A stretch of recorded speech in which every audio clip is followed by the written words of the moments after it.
Selamat datang di Desa Banjaragung. Ayo ikuti perjalanan kami. Jelajahi pesona dan potensi Serta nilai budaya dan religi. Desa Banjaragung.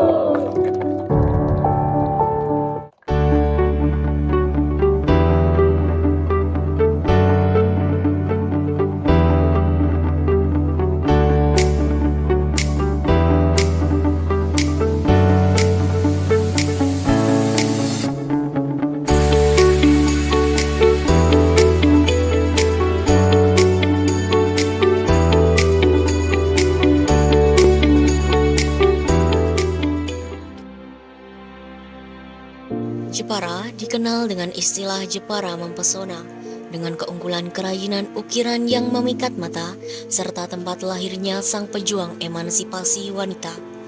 Jepara terdiri dari 183 desa, yang salah satunya adalah Desa Banjaragung.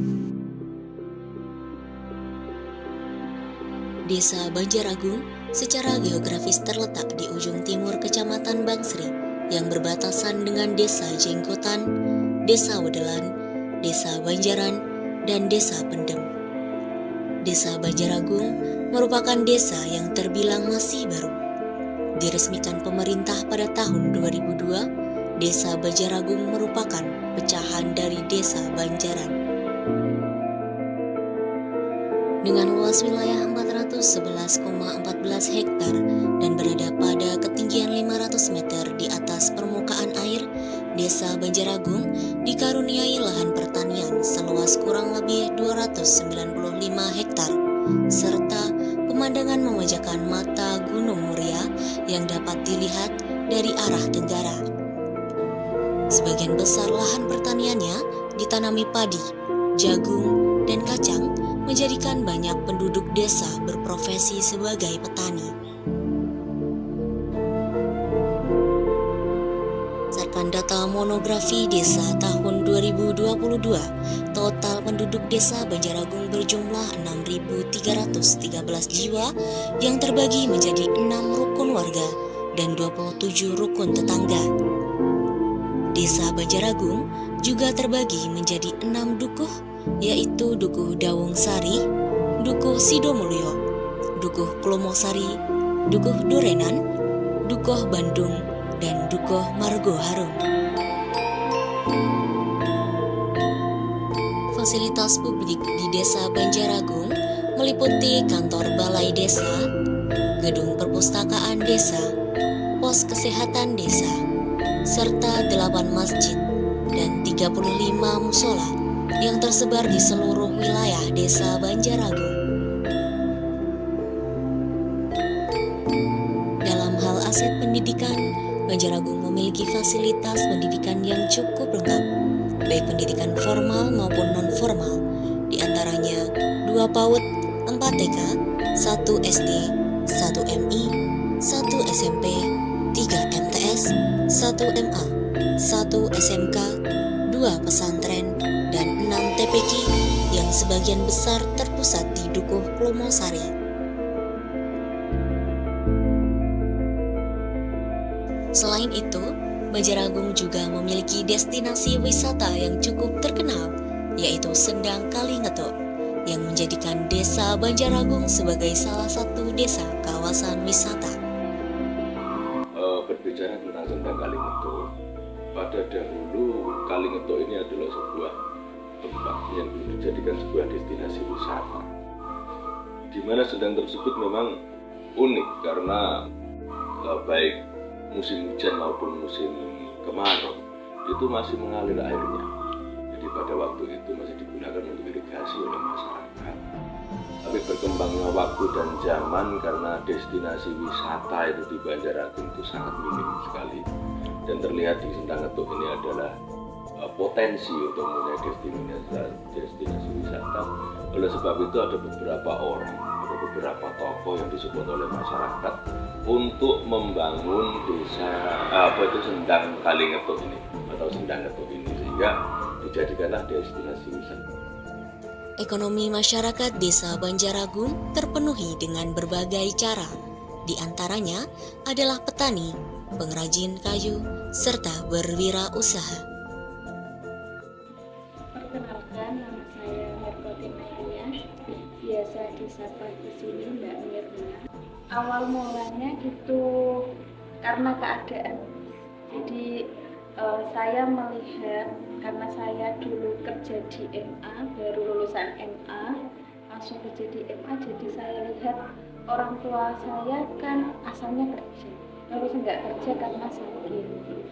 Terus untuk itu bagaimana kalau ibu saya bekerja? Mulanya tidak langsung catering, ini tidak. Jadi jualan di TPQ, di sekolah, di TK. Tapi karena saya di sekolah mungkin, jadi dari salah satu guru itu membuat ide bagaimana membuat jajan Mbak buat rapat, seperti itu awalnya. Pendapatannya itu tergantung bulan. Kalau biasanya bulan seperti perpisahan itu banyak. Biasanya perpisahan di bulan Mei. Jadi pendapatannya banyak. Terus untuk seperti hari pernikahan, biasanya kan ada di bulan-bulan tertentu. Itu mungkin setiap harinya ada. Tetapi kalau bulan kayak seperti Suro ini masih banyak. Kalau saya pernah memperinci, itu omsetnya satu bulannya itu bisa lebih dari 50 juta. Karena kan memang kalau ramai satu orangnya bisa tembus 6 atau 7 juta. Tapi kalau hanya pecinta snack untuk hajatan mungkin hanya 100 atau sampai 1 juta. Suka dukanya mungkin dari sukanya dulu, mencoba hal-hal baru, terutama untuk bolu itu bukan langsung jadi, tidak. Jadi mungkin saya eksperimen itu sampai 7-8 kali gagal. Jadi baru mau buka produk ini. Jadi memang harus seperti itu. Untuk sukanya juga ada pendapatan di orang tua saya, karena dulu bapak saya merantau, jadi sekarang sudah menetap di rumah karena ada usaha. Kalau dukanya pribadi saya itu kurangnya saya refreshing, karena pulang sekolah saya harus bertanggung jawab atas pesanan orang tua.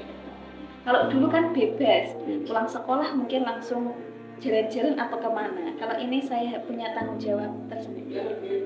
Perkenalkan, nama saya Nurkolis, alamat Dukuh Margoharum, RT 1 RW 3 Banjaragung, Bangsri, Jepara. Saya sendiri pelaku petani hidroponik di sini. Hidroponik ini menyingkupi beberapa sayur. Yang pertama itu selada, yang kedua itu daun mint, yang ketiga itu basil. Masih sekitaran produksinya baru beberapa sayur dulu. Mulai terjun ke hidroponik itu kita memang dari hobi, Mas. Dari hobi. Dulu sebelum mengenal hidro, saya itu bermain skala polybag, Mas. Skala polybag kecil-kecil kayak gitu. Jadi nanam lombok, nanam sawi untuk skala kebutuhan rumah tangga sendiri. Awal mula kita bermain hidroponik itu sekitaran waktu awal-awal pandemi, Mas. Dulu kan banyak sekali boomingnya para ibu-ibu, terutama itu suka bunga, menanam, sangat booming waktu itu. Karena mereka kan kebanyakan tidak boleh berkegiatan di luar rumah, toh, Mas.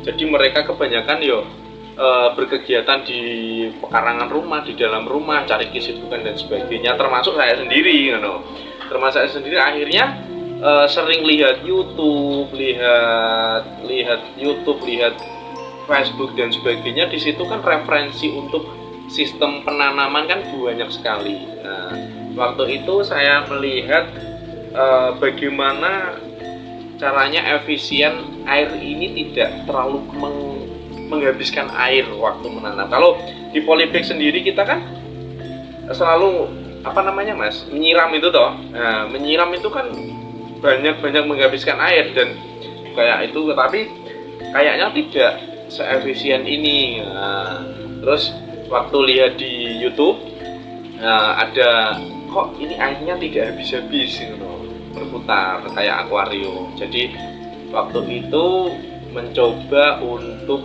membuat satu meja dulu. Nah, gimana toh hasilnya ngono, karena memang di sini dulu kan memang tidak ada temennya Mas. Sendiri, tidak ada temen, terus sambil kerja, referensi, yo terus kita coba, alhamdulillah berhasil. Alhamdulillah berhasil dengan sistem hidroponik ini dan hasilnya memuaskan. Kalau dukanya ya ketika apa ya Mas? Ketika kita sudah kayak sudah bagus, katakanlah mau panen, tahu-tahu itu terserang hama Mas. Wah, Mas.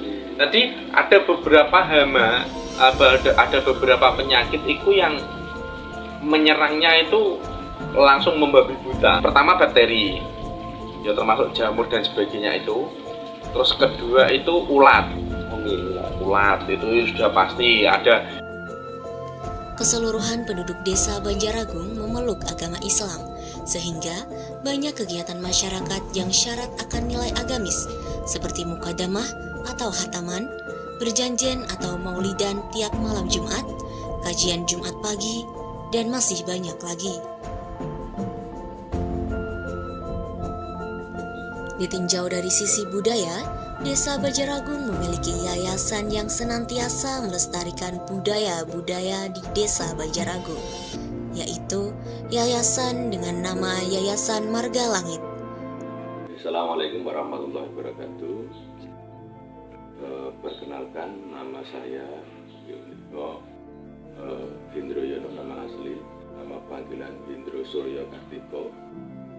Saya di sini sebagai ketua dari Yayasan Marga Langit, di mana Marga Langit merupakan sebuah yayasan yang berkecimpung di dalam dunia seni budaya dan kearifan lokal, serta juga mendalami tentang agama. Ada beberapa kegiatan di sini selain kegiatan kearifan lokal atau seni budaya, yang ada beberapa kegiatan di sini, yaitu nama sejarah dan berdirinya Yayasan Marga Langit yang ada di Banjaragung, Kecamatan Bangsri, Kabupaten Jepara. Pada awalnya di Banjaragung atau sejarah ini, yaitu berasal dari sebuah padepokan yang kami bentuk pada tahun 2011 bernama Padepokan Cakralatifah. Padepokan Cakralatifah hingga saat ini padepokan tersebut masih kami uri-uri atau kami dirikan. Kemudian karena kegiatan ini melebar dan mempunyai cabang yang banyak di seluruh Indonesia juga dan berada di luar negeri, yayasan ini kemudian kami bentuk sebuah yayasan pada tahun 2018 yang bernama Yayasan Marga Langit. Di sini kami saling bersinergi dan menyatu dengan masyarakat hingga sampai saat ini, dan mempunyai kegiatan-kegiatan yang selalu berkesinambungan setiap tahunnya, misalnya ada kirab dan lain sebagainya. Berbicara dengan budaya yang berkembang di Banjaragung, sebetulnya benih-benih budaya yang ada di Banjaragung, seni budaya dan kearifan lokal di Banjaragung itu sebenarnya sangat banyak sekali.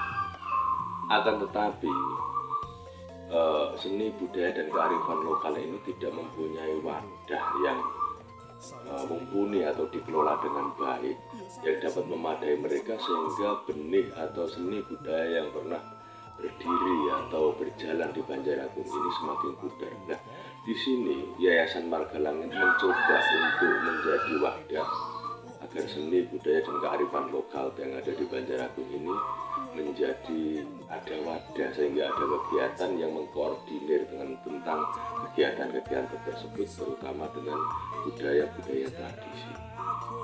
Harapannya kami dari perangkat desa berusaha semaksimal mungkin supaya kedepannya Desa Banjarbagung lebih baik secara administratif maupun secara perkembangan sosial, baik ekonomi, pendidikan, kesehatan dan lainnya, sehingga pemerintah desa ini benar-benar bisa memberi manfaat kepada masyarakat Banjarbagung secara umum.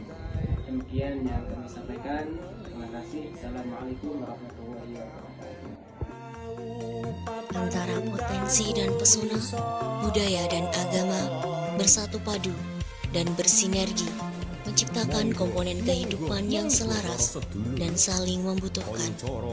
Mitra karon kaya padha mampir diberesani. Ana kirap pusakane, ana religine lan ana sendang etuke. Uga aja lali diberesani batike lan dirasake kulinere ing Banjaragung.